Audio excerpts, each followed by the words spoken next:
Pasado alas 4 ng madaling araw kanina nang palibutan ng mga tauhan ng NCRPO at PRO4A ang gusaling ito sa Lipa, Batangas para isilbi ang warrant of arrest kay alias Orly.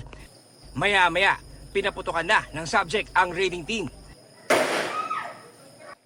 Nang makitang may bata at babae sa loob ng unit ng suspect, pinili ng pulisya na pasukuin na lang ito. Arado nga siya, totoo yan, no?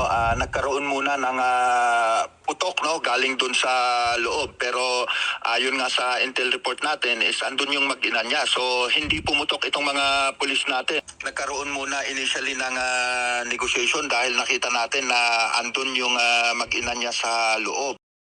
Nang lumiwanag, hiniling ni alias Orly na makausap ang isang barangay official at kaanak nito na taga Laguna na pinagbigyan ng mga pulis sa gitna ng negosasyon na ilabas ang isang bata na anak daw ng suspect at kinalaunan ang kanyang ina.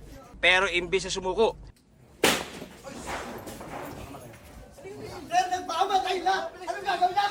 pumasok raw sa banyo si alias Orly. Nagbaril po siya sa sarili niya in front of the negotiator.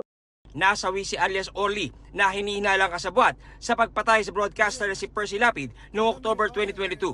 Ayon sa NCRPO, inabot ng 3 buwan ang pagtuntun sa kinaroroonan ni alias Orly. Positibo rin kinilala ng gunman na si Joel Escorial, si alias Orly, bago ang operasyon. Target din ng kanilang man at operation ang Di Makulangan Brothers na dating namataan daw na kasama ni alias Orly sa Batangas. Meron pang dalawa,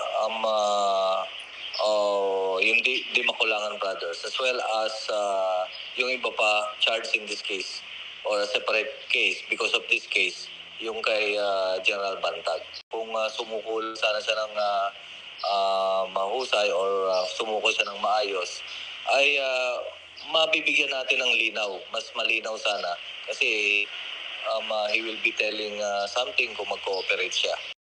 Para sa GMA Integrated News, John Consulta, Nakatutok, 24 Oras.